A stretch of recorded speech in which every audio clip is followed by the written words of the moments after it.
Good afternoon. I hope all of you had lunch, and I know trying to go from lunch into this afternoon gets you very excited. Um, Deep tech and AI are buzzwords we can hardly escape on any given day.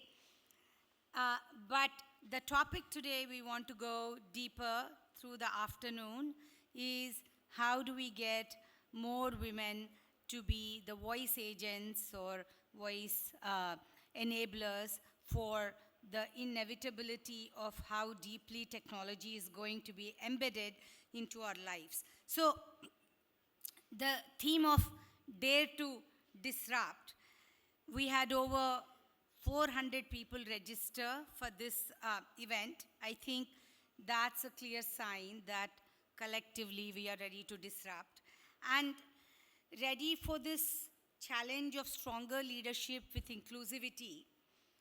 But you know, this theme for me feels also a bit personal because in the last 20 years that I have been at the forefront of venture capital, in particular, it's at a stage where companies are just in their idea formation and taking their tentative steps.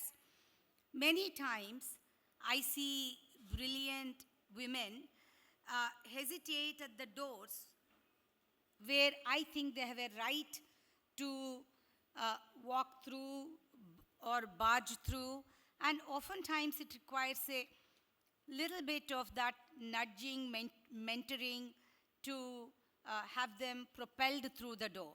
And just recognition of that is really what CXXO was all about. What can we collectively do to help walk through that door? Because once you're through the door, you're through the door, right? And then this question, especially today around technology and disruption, and we need more inclusive leadership within how a leapfrog shift from civilization, societal impact with technology is inevitable over the next decade. But when it comes to entrepreneurship, the question again I hear from a lot of women is, am I ready? And you know, I don't know an answer other than, of course, you are ready. And maybe just each of us being able to articulate that for ourselves, or at that moment of hesitation, articulate that for others. That's really what this community is about. But it's not to say that we all don't have self-doubt. I do, and I have, and I'm sure I will. But oftentimes what at least helps me to dare, so to speak, is, so why not me? And in fact, earlier today, that was the only answer I could give to an entrepreneur who, saw a mountain ahead of them, which didn't feel like a mountain to me. So you need to offer that perspective or embrace that perspective is what I feel. So at CXXO, our hope and vision was that can we create a collaborative community that can help each one of us to claim our share of the opportunity. And yesterday we heard from Shri Piyush Goyal, whether it's 4 trillion going to 30, 40, 50 trillion, pick a number, lots of zeros. But, how can we help women claim their share of the opportunity and capital and have a voice? And that voice becomes in particular important. And belief, of course, is at the center of everything. But belief alone is not by itself enough. So what are some of the tangible pathways, if you will, that can increase mentorship, funding access, visibility? And I think the answer is really platforms and communities that can do that. Through the day, you'll hear from different people that are also creating other platforms and other modalities through which we can amplify, turning our aspirations into achievements. So I don't think we need permissions. We need platforms where this gets normalized.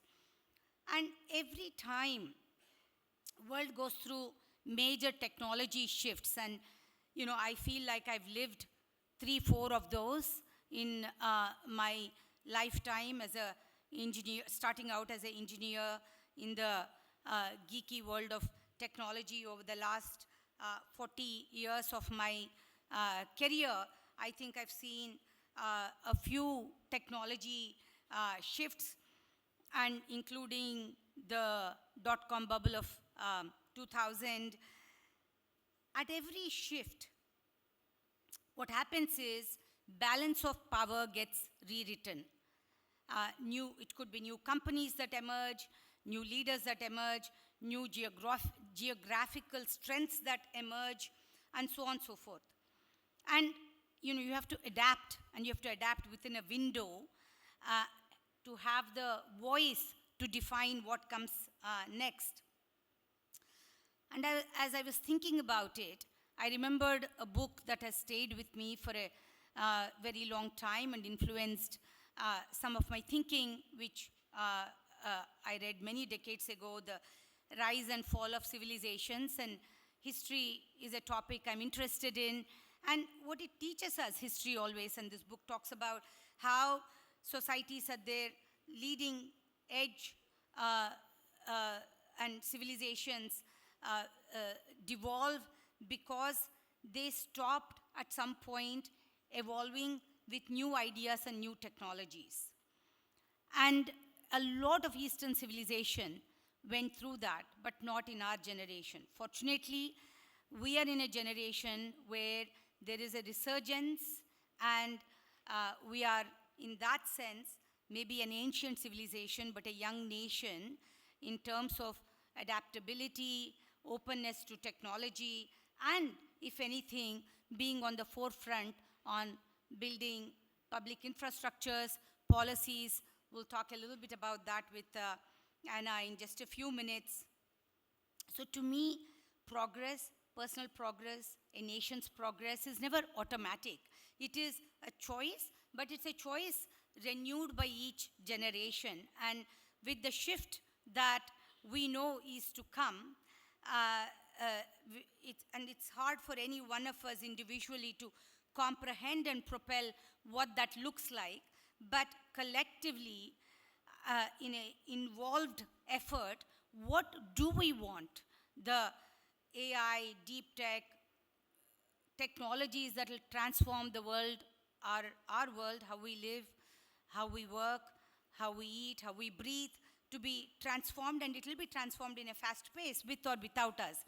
So the question is, how do we take the front row seat? And more importantly, when we are on platforms like this, to ask ourselves, if we don't, who will get to write our future?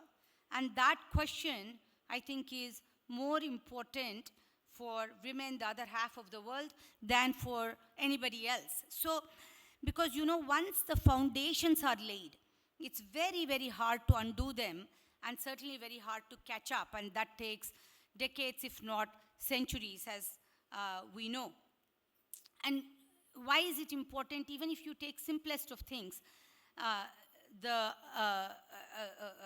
few months ago I was reading this, that Amazon was testing a AI hiring tool, in particular to screen engineering resumes, right? And somehow, however the biases were coded or interpreted into this particular tool, and probably not consciously, not probably deliberately, it downgraded systematically resumes of women, especially if it saw things like women tennis, women chess club, or whatever, right? Now, why? And how do we ensure that women aren't just part of, women are part of building these systems and technologies that's fair, that's accurate, and that's representative for the other half of the world? And so, to me, inclusion in AI at a policy, at a research, at a leadership, is not optional, it is absolutely essential, and it's not so much a moral imperative as it is an economic necessity. Today, the numbers, I mean, we should always celebrate any number that's greater than zero, but we have about 10% of AI startups that are founded with at least one women co-founder. But if you look at all women founding teams, not that that's essential to a success of a startup, but most startups have all men founding teams. Just from comparison of that, there are zero that have been funded. And we could say they are just statistics. Why do they matter?